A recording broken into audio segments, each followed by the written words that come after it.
Assalamualaikum warahmatullahi wabarakatuh. Berjumpa kembali dengan saya Warni, CGP Angkatan 11 dari SMP Negeri 3 Meiwa, Kabupaten Nrekang. Kali ini saya tidak sendiri, saya ditemani oleh Ibu Sukma sebagai guru IPA di SMP Negeri 3 Meiwa. Assalamualaikum Ibu Sukma. Waalaikumsalam Ibu. Bagaimana kabarnya Ibu hari ini? Alhamdulillah sehat. Alhamdulillah baik ya Bu ya. Jadi hari ini kita ada percakapan praobservasi ya Bu ya, yang nantinya saya akan amati pada proses pembelajaran yang Ibu lakukan di dalam kelas atau sebelum saya lakukan proses supervisi kelas ya Bu ya. Nah, baik Ibu, adapun tujuan dilakukannya supervisi adalah untuk mengetahui dan juga mengevaluasi jalannya proses pembelajaran yang dilakukan di kelas. Dan kenapa hari ini melakukan percakapan praobservasi sebagai persiapan awal sebelum nanti Ibu melakukan kegiatan pembelajaran di kelas agar lebih siap dan lebih percaya diri sehingga memberikan pembelajaran yang maksimal terhadap guru kita, begitu Bu ya. Adapun beberapa pertanyaan yang akan saya sampaikan kepada Ibu. Yang pertama berkaitan dengan tujuan. Nah, kira-kira apa tujuan pembelajaran yang ingin Ibu capai Ibu? Di sini ada 3 tujuan pembelajaran yang akan saya capai. Yang pertama, di mana peserta didik mampu mengidentifikasi zat aditif pada bahan makanan. Kemudian yang kedua, peserta didik mampu menjelaskan nutrisi yang terkandung pada bahan makanan. Kemudian yang ketiga, peserta didik mampu mengenali bahaya zat aditif bagi tubuh manusia. Oke, jadi ada 3 tujuan pembelajaran yang ingin Ibu capai ya. Nah, bagaimana dengan area pengembangan yang ingin Ibu capai atau ingin Ibu lakukan pada observasi Ibu? Untuk area pengembangannya itu ada 2, ada pengetahuan dan ada keterampilan. Di mana untuk pengetahuannya, di mana peserta didik akan mengenali nutrisi yang terkandung pada bahan makanan. Kemudian untuk keterampilannya, peserta didik akan mengidentifikasi zat-zat aditif yang terkandung dalam bahan makanan. Oke, jadi baik Ibu, ada pengembangan yang ingin dicapainya adalah bagian aspek pengetahuan dan juga keterampilan pada siswa ya Bu ya. Nah, saya ingin mendengar Ibu bagaimana rencana yang Ibu terapkan di dalam kelas, mungkin dilihat dari strategi pembelajarannya atau dari metode pembelajarannya. Baik, untuk strategi saya akan menggunakan pembelajaran berdiferensiasi berdasarkan kesiapan belajar siswa yang diintegrasikan dengan pembelajaran sosial dan emosional. Kemudian, saya akan melakukan pembagian kelompok berdasarkan kemampuan, keterampilan, dan keaktifan peserta didik. Kemudian, untuk model, saya akan menggunakan model pembelajaran yang berbasis masalah atau problem based learning. Nah, metode yang saya gunakan di sini adalah metode diskusi, tanya jawab, kemudian penugasan. Baik Bu.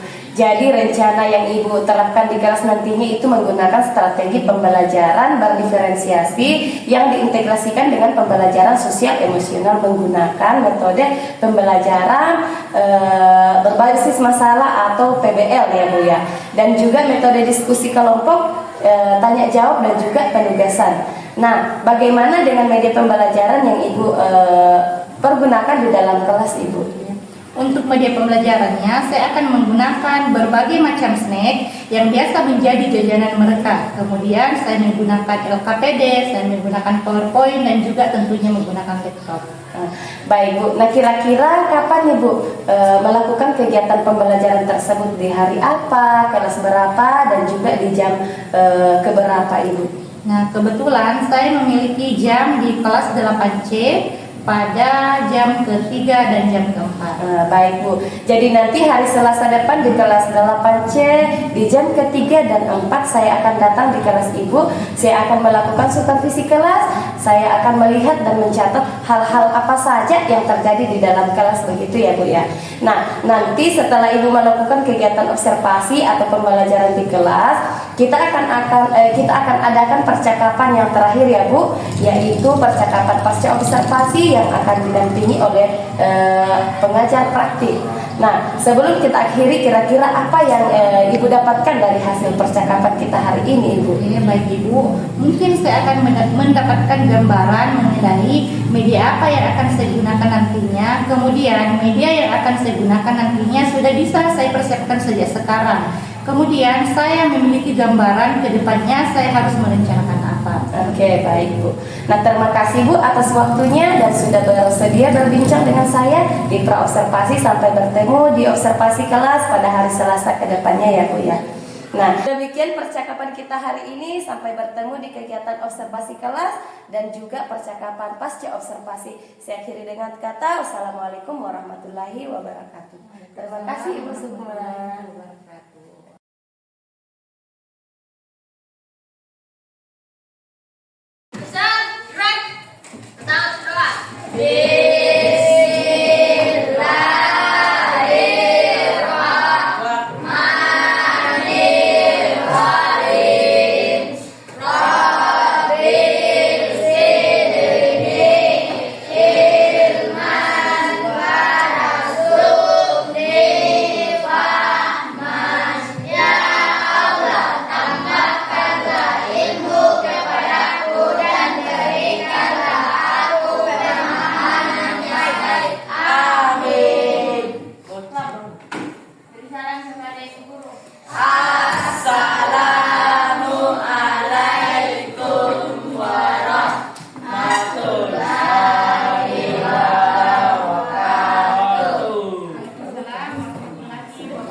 Makanan yang kita konsumsi. Kan juga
Kemudian sat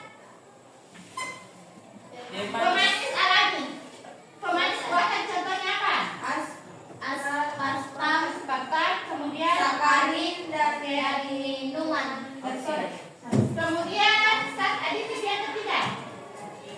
Zat penyedap. Oke, zat penyedap. Apa fungsinya zat penyedap? Memberikan rasa pada makanan atau minuman. Selanjutnya zat aditif yang keempat. Zat aroma. Aroma. Fungsinya apa?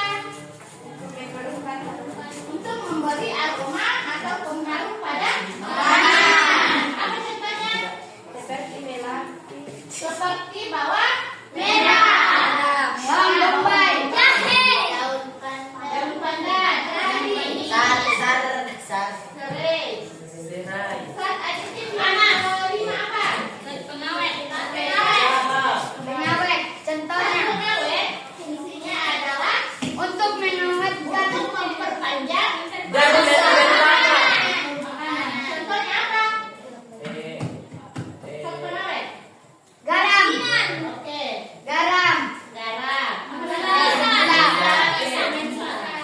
Kemudian zat aditif yang keberapa nih?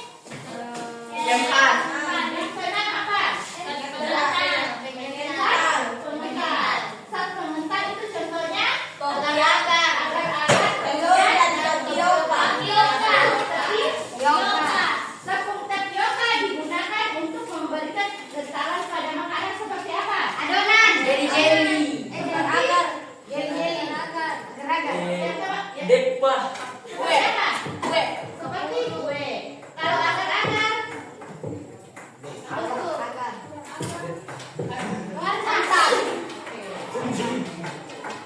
agar-agar digunakan untuk mengentalkan makanan seperti pada pembuatan agar-agar. Pembuatan apa itu kalau kue yang tidak bisa?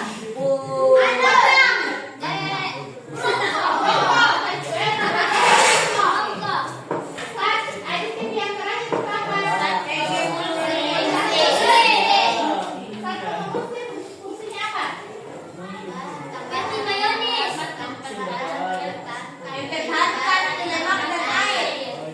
Untuk mempertahankan makanan air dengan selanjutnya kita akan mengamati mengenai zat aditif yang terkandung pada kita konsumsi setiap hari. Sebelumnya ibu mau membagi kalian ke dalam 4 kelompok. Silahkan dibagi 4 kelompok ya. Perempuan dibagi 2, laki-laki dibagi 2. Silakan. Silakan. Kenapa kita? Satu kelompok. Silakan ya.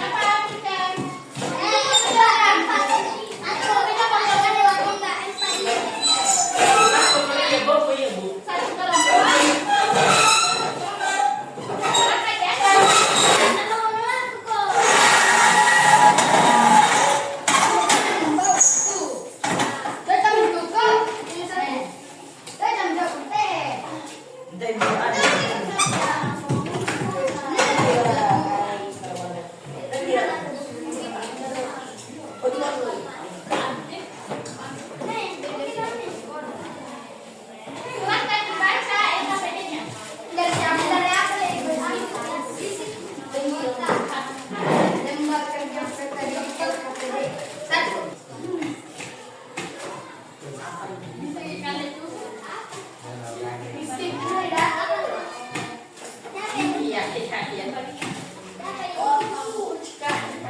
Sudah ditulis nama perhatikan dulu. Coba diperhatikan. Coba diperhatikan pada bungkus makanan yang ada di depan kalian. Itu ada namanya komposisi. Dari komposisi ini kalian amati zat apa yang terkandung dari makanan ini. Ya, amati satu warnanya, satu penyedapnya, kemudian apa lagi? Aroma, penyedap rasa, kemudian pengawet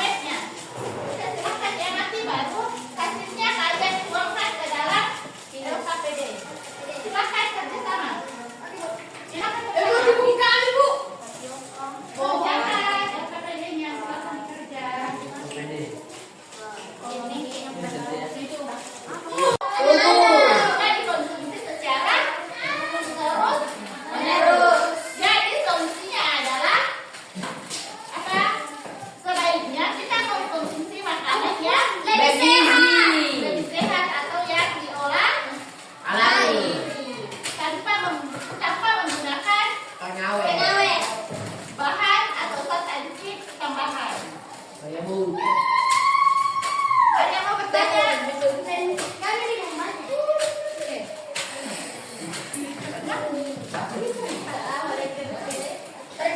sekian lanjut bertanya. Kalau tidak ada lagi yang bertanya, kita lanjut lagi minggu depan dengan materi materi selanjutnya adalah sistem peredaran darah. Sekian pertemuan kita hari ini. Wabillahi taufiq wal hidayah. Assalamualaikum warahmatullahi wabarakatuh. Waalaikumsalam warahmatullahi wabarakatuh. Salam pada Bu Guru.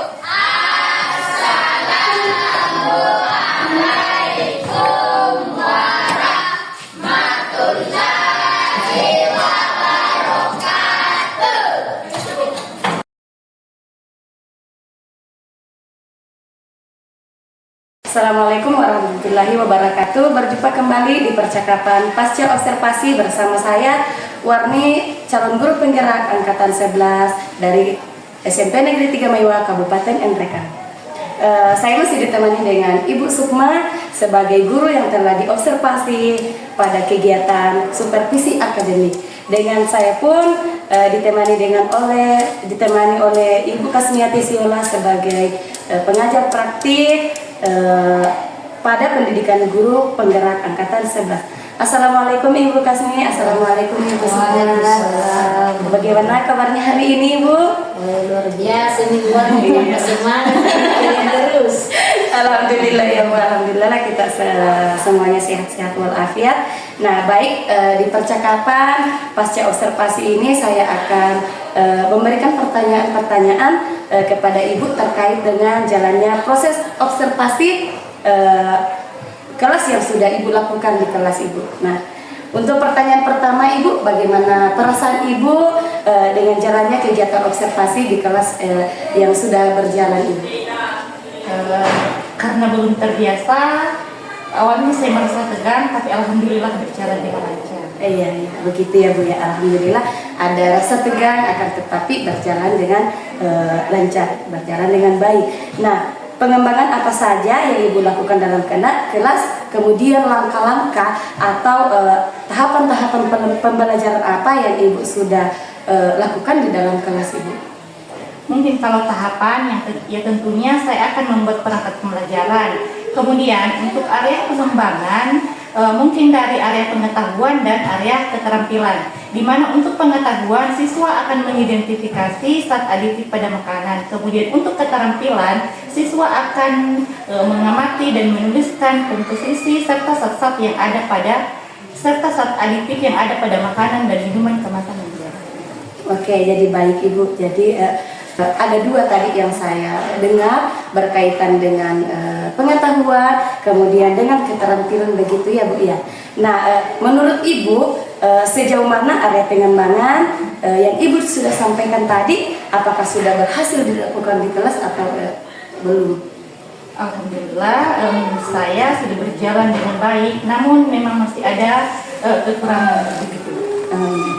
Baik Bu, jadi sudah dilakukan dengan baik, kemudian sudah berjalan sesuai, tapi masih ada kekurangan ya Bu ya begitu.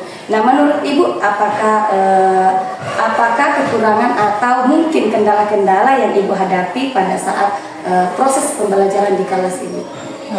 Kekurangan dan hambatan yang saya alami mungkin juga sering dialami oleh Bapak dan Ibu-Ibu yang lain, di mana ada beberapa siswa yang kurang aktif dalam proses pembelajaran, dalam artian mereka kurang terlibat dalam melakukan pengamatan mengenai zat aditif pada makanan dan minuman yang pada kemasan. Oke, jadi ada beberapa siswa yang kurang aktif dalam proses pembelajaran ya Bu ya.